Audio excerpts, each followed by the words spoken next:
Normally, here on Operating on Purpose, Penny and I get into one topic about operations and we give our listeners 3 things to take away. Now, we're moving a little bit away from that format today, and I'm super excited. We are getting into some listener questions. We can't thank people enough for reaching out and connecting with us. Hi, I'm Sarah Wilson. I'm a fractional COO and operational turnaround partner for SMB. I help businesses struggling with complexity and challenges within the operational core of their business. I work with founders to install scalable, repeatable processes that unlock the ability to grow with the teams and tools they already have. And hi, I'm Penny Cook. I'm also a fractional COO and a strategic operations consultant, helping product and consumer brands install, upgrade, and run scalable operations and operational systems that reflect the founder's unique vision and ambition. Let's get into this mailbag, Sarah. It's really exciting to get questions from our listeners, and we've picked out a few questions that we think could benefit a lot of our listeners because these are a lot of issues that a lot of operators and operational leaders struggle with. And this first one is here. I'll read off the question and then we can discuss a little bit. So the listener says, I have a new project at work that I was put in charge of, and one of the directors is not a fan. What do I do? Now, this person has inherited a little bit of a political issue, right? Where there's something where the leadership isn't totally in agreement, but this person is an individual contributor, maybe a manager, and needs to complete this project. They didn't give us any indication of what the project is, but this is a tough situation to be in. And I would say I would start out with, no matter whether your project is politically charged or not, one of the first things that you want to do when you're kind of mapping out your approach to managing a project is identify who your supporters are and who your detractors are internally. You know already that you have a detractor in leadership. Embracing your supporters and making sure all the supporters of this project, this initiative, or what you're trying to get done, they all are unified in understanding why they're getting it done, what the approach is, and being able to be vocal and visible in the organization with the reason that they do support this. Just that in itself can sway a lot of people towards support, right? So that would be the very first thing that I would think of. What comes to your mind about this issue, Sarah? I love this question. And one of the things I would highlight or almost caution, and I've seen this before, is sometimes when as a PMP, we often wear that project manager's hat and we think of this like, well, that director should. They should be on board because, this has maybe come from the founder, or there's a really good business reason why this project exists. So they should be on board. And I encourage our listeners to move away from the we should mindset and more towards really digging deep and understanding why that detractor exists, understanding the mindset of the person who's not a fan, not on board, and really make your approach and the way you structure how you're going to approach the situation and approach the person, if that's applicable, with a lot of empathy and a lot of trying to understand it from their point of view. That is very wise advice. Approach them, talk to them, figure out what is really behind it. Let them talk. Approach them with, all of the objectivity in the world. You were given this project. You don't have a choice. They're probably aware of that, but approach them in the spirit of, hey, I want to learn what your thoughts are about this. And I know that there may be some friction. So tell me what it is. And maybe there's a way in my managing this project, we can diffuse some of that or actually help out your team or address your concerns. Let's figure that out and listen to what they have to say. If this person is a peer, you certainly can have that direct conversation with them and work it out. If they're a peer of your manager and you're getting that feedback, you may want to have your manager with you just to make sure that they don't feel like there's a power imbalance going on, but really getting that feedback and understanding where your supporters sit and where your detractors sit is always going to help you manage politically what you have to get done because this is your job. If you find someone being resistant just to be defiant, which unfortunately does happen sometimes. Sometimes somebody has a bad feeling about something that happened previously that you may or may not have ever been involved in. That is just the reality of sometimes how these things work. And if you need to get HR involved because they are literally keeping you from being able to get the job done that you were assigned, don't hesitate to go to HR, get some input, and get some support for Yep, that. absolutely.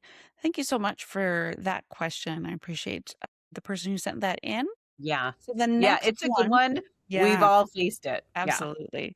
So the next one, and I'm just going to read it off here. Every month, I'm responsible for pulling together a performance report for our leadership team, and they rely on this report to make decisions. It depends on numbers from finance, and they're consistently the last piece to come in, which means I'm chasing them down every single month just to hit the deadline. Do you have any advice for navigating a situation like this? Oh, I So think you're listening, you're familiar. cringing inside because So we've all been familiar. there. Yes, absolutely. I think it's really important to, and much like approaching the last question we had, with a sense of empathy, but you really want to understand what the so first thing is, I would recommend that you find out if there's any kind of misunderstanding around when and why, and just the nuts and bolts of the ask for this. Okay, I'm just going to breathe. I'm going to take a sip of my coffee, and then I'm going to restart. You're all good. You're all good. Like I was hurrying, and then okay. So the first thing I would do in this situation is find out if there's any kind of misunderstanding around the ask. Sometimes these things can be as simple as you're the one waiting on this key piece of information, and you have this awareness of the importance of how important this report is to the leadership team. But maybe the person in finance just doesn't have a real understanding of how sensitive in nature this is, how important it is. Maybe they misunderstood the deadline as something that can be a bit can shift a bit, and then that would be okay. And it could be just a simple like miscommunication that both finance and yourself aren't on the same wavelength in terms of what the expectations are. Yeah, I agree with that, Sarah. I think the misalignment or miscommunication is the most likely culprit here. And again, having a conversation with them will really help you get into what is causing this delay. It really could be that your priorities and their priorities are not the same. So the person who needs to generate this report might be saying, oh, I have all of these things that I need to deliver for my boss, and nobody sees when I'm on time or late or, ahead of time with this other report. So I always wait till the last minute because I have other more important things to do. If we can understand how to line up the priorities, and this is a great message for the operational leaders who listen to this, is making sure that you have put your people in a place where they can deliver things in the same priority order as the people they're depending on. So the system is helping reward that. And another way to kind of get a little bit of your power back in trying to get these numbers on time is to visibly give them credit for their partnership in any way you deliver that report.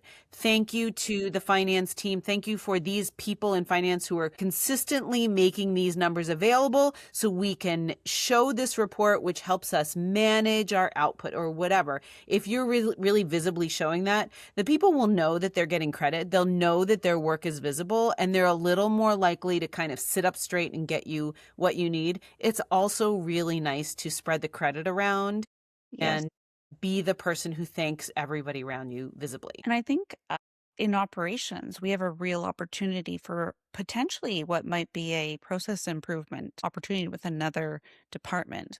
I've been lucky to be in this scenario where I just use my technical operations knowledge, be it with the system, the ERP, or what have you, and been able to work with those finance teams and enhance a process, improve it, make it better, make it cleaner, automate it even. And what ends up happening is, like Penny said about giving people credit, is you can then have a great story to tell at that leadership table of look at how finance really showed up for us. They communicated the challenges they were having. We collaborated on a solution, and then everybody wins. That person in finance is no longer under the pressure anymore. The process is better, and we all feel like we've worked on that together, which is really impactful. It's so true. And this is such a great exercise in becoming an operational leader is how do you take these friction points and operationalize them so the whole unit can work as one machine? And you could do that from any seat in operations. So, I mean, such a fabulous question. And that brings us into the third question we're going to address today. And again, thank you everyone for sending us questions. We love to talk about them. We love to see them and always happy to get back to you about them. The question is, I've been in an ops role managing products and post-sales support for about 3 years now. I love it, and I can already picture myself running a bigger piece of the organization someday. I don't want to just wait around for an opening to prove myself. I want to be building toward it now. How can I stand out in my organization as a future ops leader? Yes, Welcome we to love the to hear fray. it. Stick Yes. with us. We totally want to help you be an ops leader. I love that question. And this kind of flows a little bit into the last question too, of like when you see a challenge, when teams aren't really working in concert, figure out what you could do to help things work better between teams. Absolutely. Understanding the priorities of the peer groups around you helps you orchestrate between those teams. And when you get to be known as the person who enables work to happen and the person whose work gets other people credit and makes other people look good, that is a long way towards the battle of moving into operational leadership. You are the person that people look to solve problems. You are the person that people look to communicate clearly.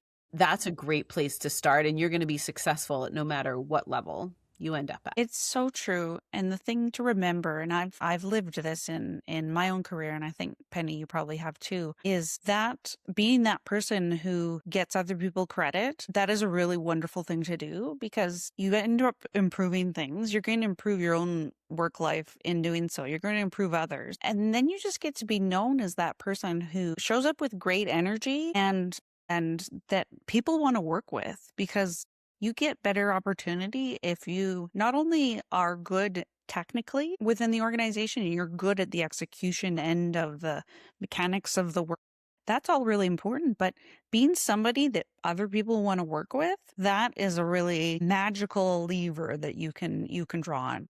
That's such a good point. And that kind of brings up the point that also from anywhere in the organization, you want to kind of think in terms of systems in your organization. And when systems are running well, be a person who points out the lack of chaos, the lack of noise. Point out when things are going well, problems naturally get attention. Solving problems naturally gets attention. Be a person who points out when things are going well and gives credit where credit is due to things going well. The lack of problems in an operation should be noticed and should be celebrated. That is such a great point. We don't do that enough. We don't celebrate enough, I think, in business in general. And we spend so much time on problems, and that makes sense. That's a lot of our jobs to kind of work through those on a daily basis. But celebrating the good mechanics also has a really great way of inspiring people to continue to improve other things around them so that those fall into we don't have to worry about that anymore. Right, for sure. Excellent. So Well, keep this the is wonderful. questions coming. Yeah, we have some more, so stay tuned. You'll get some more questions in the next episode as well because there were too many to address in a single episode here, but we love them. We're always happy to address them offline. We're going to pick some and read them off. We're happy to keep them anonymous because we know that a great operation is your competitive advantage, and so we're not going to out anybody of what they're doing or how they're doing it in their organization. But Sarah and I, this is the work that we do all the time. So if there's anything we can help with, if you have any questions, or if your organization needs some help in thinking like what we put forth here in the podcast, please reach out, get in touch with us, go over to our webpage. We have a contact form there. You can email us. You can find us on LinkedIn. We would love to talk with you and get to know your operations and your approach as well. Because great businesses don't just happen. They operate on purpose. Thank you so much, Penny. Thanks, everyone. Thanks, Sarah. Thanks for listening. See you Talk next to you next time. time.